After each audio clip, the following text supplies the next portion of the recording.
Hi moms, it's Christine here from For Real Moms with our next segment of Let's Be Real With. I had the opportunity to talk with a mom. Her name is Valena Claiborne, and she is just absolutely amazing, honestly. She really, truly is. She has the biggest heart, and I learned a lot from her in this interview, and I cannot wait for you to hear what she had to share. Some of the things that she talks about is the most powerful lesson that God has taught her, which is something that we all struggle with, so I can't wait for you to hear that. How she finds joy and peace, yes, peace, in her household, if you can believe it. How God continues to stretch and grow her. So painful. He does that to all of us. As well as her real mom moment from the week. So I cannot wait for you to hear Let's Be Real with Valena Claiborne. Hello? Hello. We did it! Yay. Yay! Woohoo! Okay. All right, so I have it set so it's automatically recording our conversation. So that's kind of cool. All right. Yeah, that's good. Are you ready? I'm ready. Let's do it. So I'm going to just let a little pause go so that way when I piece it together, then I can cut this out. Okay. Okay? So we didn't actually have to restart, I guess, but anyway, because I can cut this part out. This part should probably stay in. Yeah, right? See how crazy we are. I know. We are crazy. Okay. So I just want to start with thanking you for joining us and and just letting you share just a little bit about you. Like, tell us who you are, tell us what you do, and just tell us about you.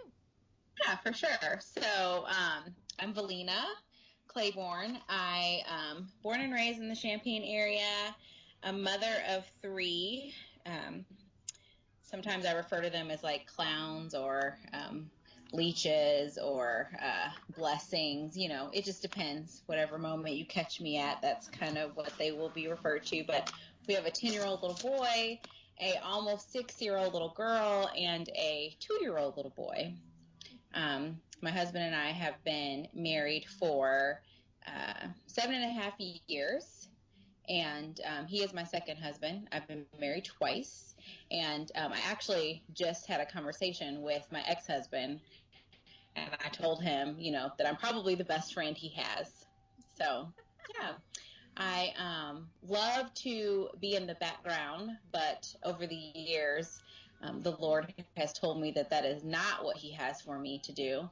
So in my role as outreach director at Windsor Christian Church, when I had to start talking in front of the congregation a lot, I wore a lot of black shirts to kind of cover up the pit stains because I would sweat so much from being so nervous, right? But I think that now I got my deodorant game down to where I can wear different color shirts, and I know exactly what to apply to make sure there's no pit stains happening. So, but you know, needless to say, I'm still nervous every single time I get up there or speak in public or anything. So, yeah. That's awesome. I can totally relate to that. I have to like plan my outfit according to how much I know I'm going to sweat. Exactly. Yeah. Exactly. Yeah. Exactly. That's kind of how it works out. Yeah. And if I'm going to be in a cool room or yeah, all of it. Yeah. All right. So I would just like to know, what is the most powerful lesson that God has taught you? Boom. Big question. There has been a lot. I would say the one that has come to mind like right away when you asked that question was just that he is in control.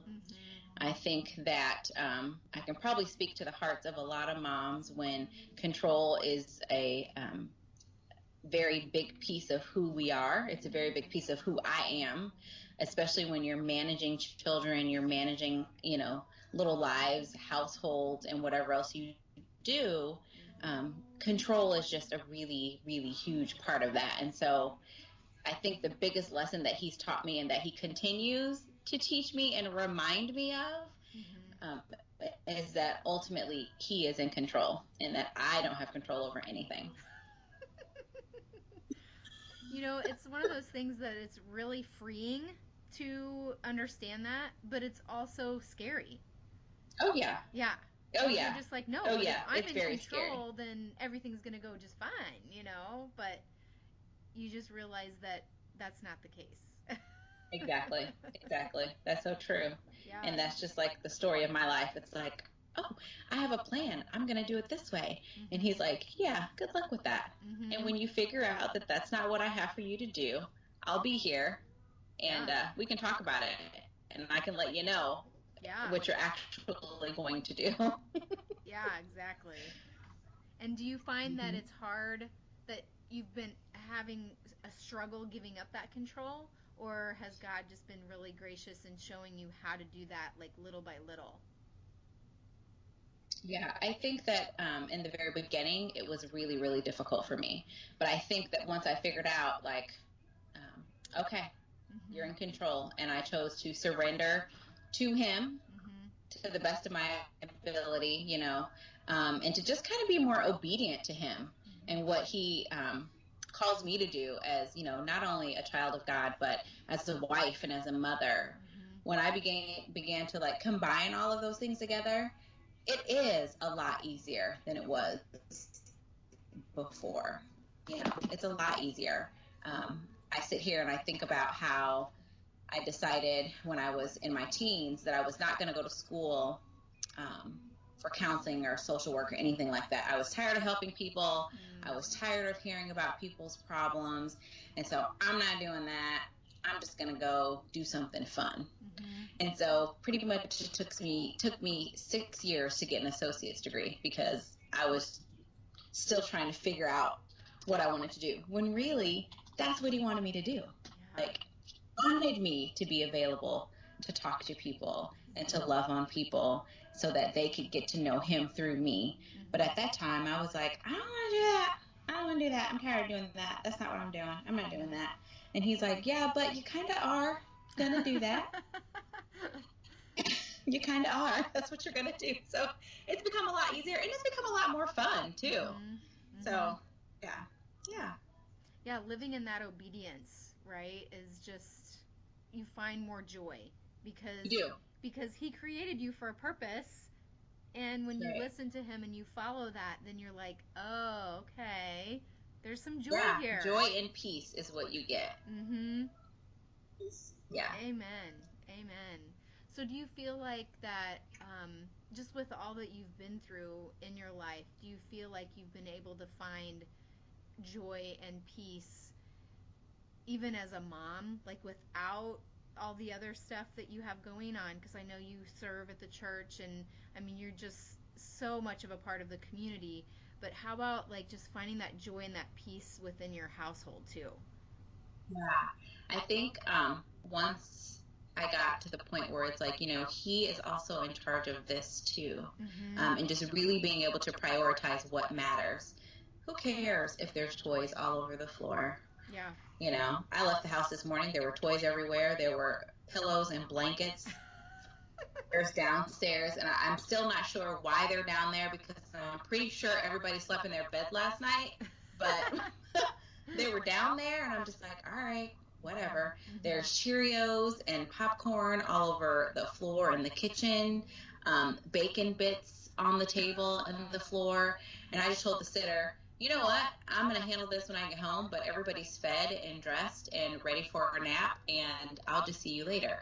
And so I think that, once I got to the point where it's like, here's what's important. Building memories with my family is important. Having special moments with my kids, that is what's important.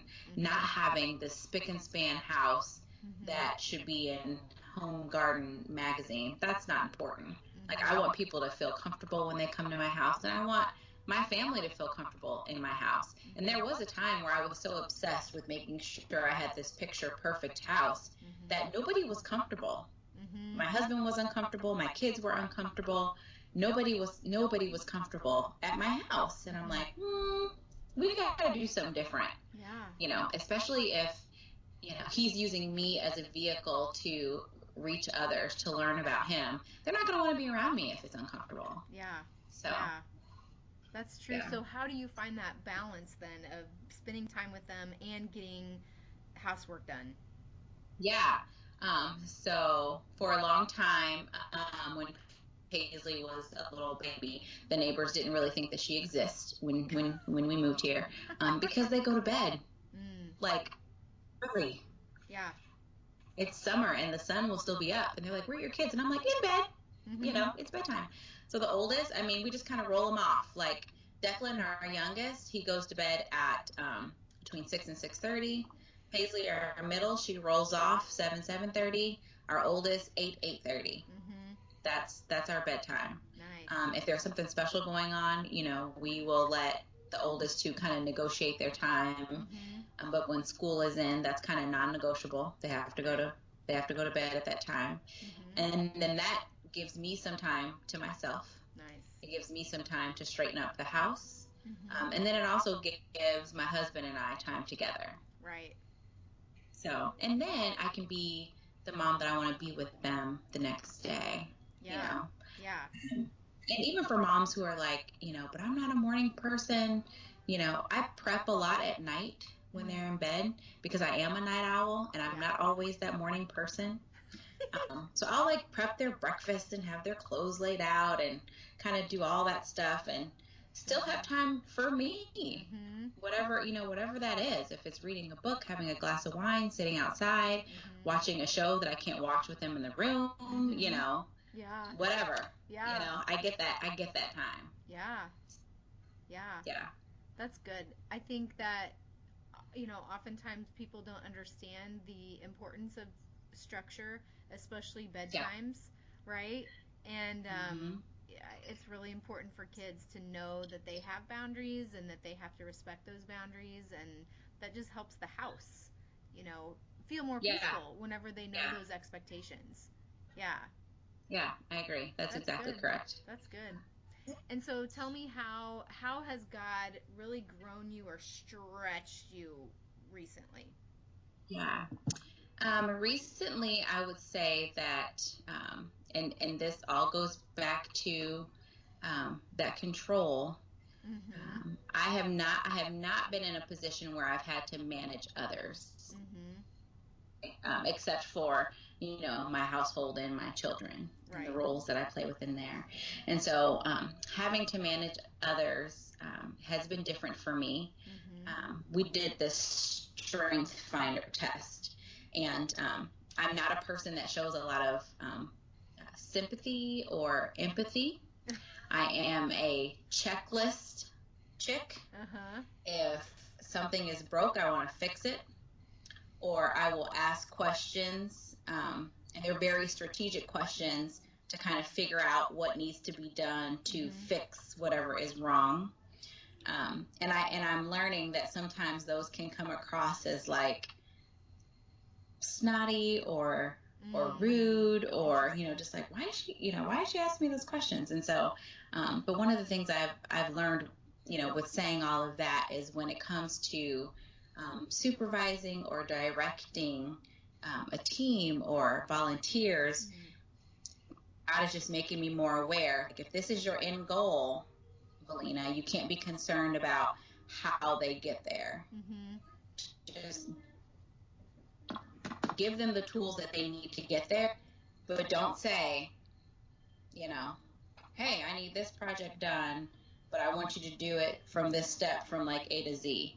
They may do like A and skip over B and C and do D and come back later, and I have to be okay with that.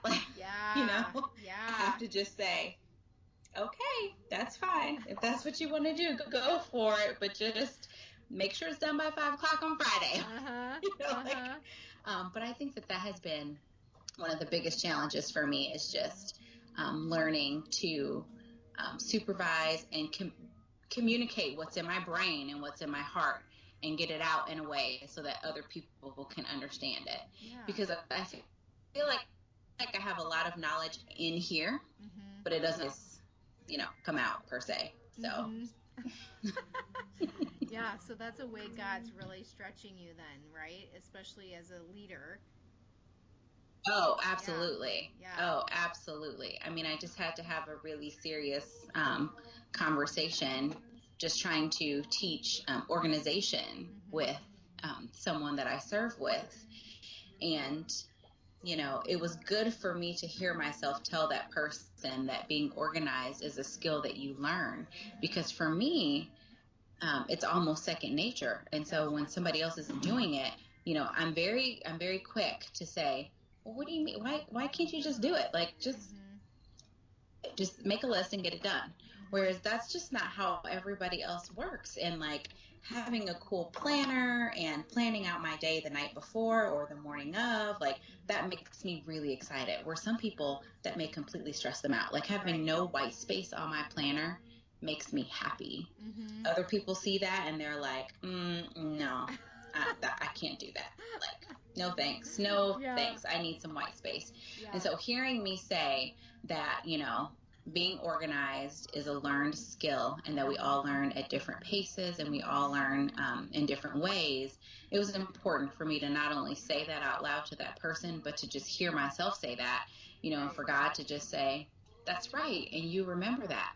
Not Mhm. everybody has been given the gift of organization like I've Right. given you. Like Right. that's why you have that gift and that's why you're in the role that you're in, Mhm. because not everybody is gifted with that. And Right. so, he's teaching me through his grace to give grace, Mhm. Amen. And just which being is able to, different for me. well, right, and be able to see, like, okay, how is this person gifted, right? Like, just to be able to see, like, the different gifts that everybody has, because not everybody has the same ones, because God doesn't Exactly. have the same, exact purpose for all of us. So that's great that He's opening your eyes to see that. What would be your one word of encouragement or a phrase or a sentence to moms listening Hmm. about life, about motherhood, about anywhere you feel God wanting to encourage someone listening right now? Yeah. So I always say this when I have conversations with moms. One of the biggest things that I think that us all moms everywhere across the country, across the world, that we really need to be intentional about is just supporting one another. Mm-hmm. It's not a competition. Yep. It's not about judging one another. The way that I mother is not going to be the way that you mother, and it's not going to be the way that my neighbor mothers or whatever. But at the end of the day, our goal is to be the best that we can be for our kids. Amen. Right? And so I just think that if we knew that we had the support of every mom Mm-hmm. who was looking at us, Mm-hmm. it would probably feel a lot better about ourselves. I think that, a lot of times we prepare to leave the house, but as we're getting ready, it's like we're preparing for what everybody else is going to see. Right. And that just takes so much time and so much energy. And I think if we could just eliminate that, Mm-hmm. um, we would just feel better, Yeah. just knowing that I could walk up to the mom and be like, you know what, I'm having a really hard time. I know you don't know me. My name is V, and I'm just having a really hard time. Like, can I have a hug? Or can I just have a moment? Like, without Yeah. the fear of like, oh my God, they're going to judge me and they're going to think I'm a bad mom and they're, Yeah. they're going to do this, they're going to do that. And yeah, I just think that we just need to support one another. Yeah. Love it. Love it. So true. Yeah. So Yeah. true. So, all right, are you ready for the real mom moment? What is I'm ready for your, the real mom moment. I heard yeah, some noise, so I'm going to step into this room and close the door to make sure we're not interrupted. But I'm okay. ready for it. Okay, what is your real mom moment? So my real mom moment. I pondered this one for a little bit because I was like, what was my real mom moment? And I would have to say, I mentioned earlier how I had been divorced and remarried. I've been married twice. Mhm.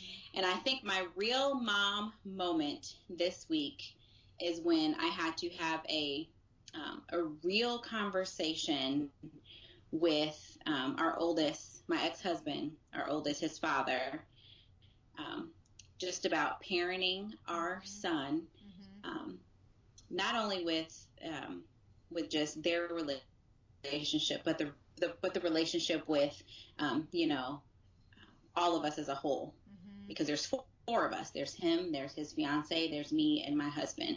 Wow. And so, if we didn't have a child together, we wouldn't be connected. Right. And just coming to a point where where I'm telling him, I think that I'm probably the best friend that you have. We can be completely real with one another. We know each other's faults. We know each other's strengths. We're not trying to impress each other anymore. Yep. We can just be completely real with one another. Yeah. And so just having a real conversation with him about, what's in the best interest for our son. It's like, oh, all right, yeah.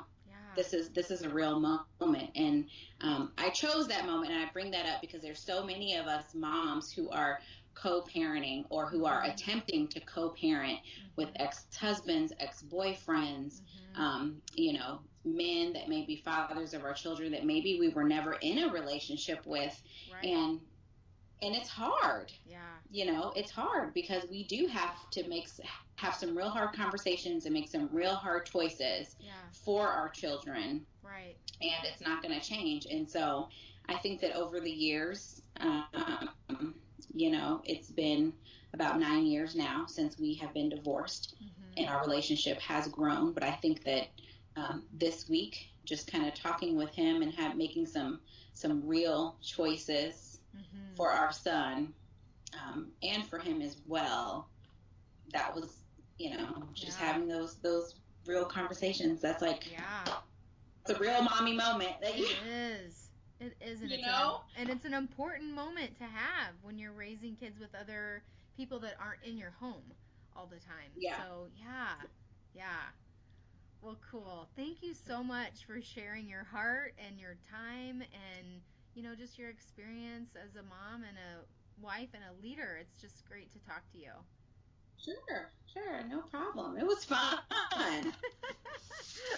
And thank you for being real. That's what I love about you. It's just so fun to have those real conversations with moms. Oh, yeah, no problem. I wouldn't have it any other way. Wasn't Valena amazing? I just had to laugh at that first part, that little glitch at the beginning. We were trying to get it so perfect, and we realized that I could just edit anything out that I wanted, so we didn't have to worry about her calling me back and starting over. But anyway, I hope that you found that funny because we thought it was just hilarious. And she even said, I think we should leave this part in, and so I did, because we're just about being real, and that was just kind of a real mom moment there. Anyway, besides that, I hope that you did learn a lot from Valena and just all the things that she shared, just from the powerful lessons she learned and just how she finds joy and peace in her household. I love that, just kind of giving up that control, and especially the way that God has really grown her and stretched her and just creating that more of an awareness of how we're all different. And I think those are all ways that we need to grow, especially the control part. I've just learned, especially being a mom, that we have absolutely no control whatsoever. And that really God is the one that's in control of every aspect of our lives. And so I just want to encourage you in that area that if you feel like there's an area of your life, or there's a kid, or there's a circumstance that's happening at work or in a relationship or in your marriage, when you feel totally out of control, I just want you to give that control, which He already has, to God. And just say, God, I trust you, and you are the one in control, and I'm just going to follow you in obedience. And as soon as you do that, you are going to find so much more joy in your life. Let's pray. God, I just thank you for Valena. I thank you for her amazing heart. I thank you for her ability just to be real, to share such amazing wisdom, and just to give us all the things that she's learned so far, God. She is just absolutely amazing. I pray a special blessing over her for taking the time to share with us. And God, I just pray for every mom listening that she would be able to just get on her knees and just say, God, you are in control. I love you, God, and I trust you, and I want to listen to you. I want to follow your wisdom, and I know that no matter what I'm going through, that you have what I need to get me through it. In Jesus' name, amen.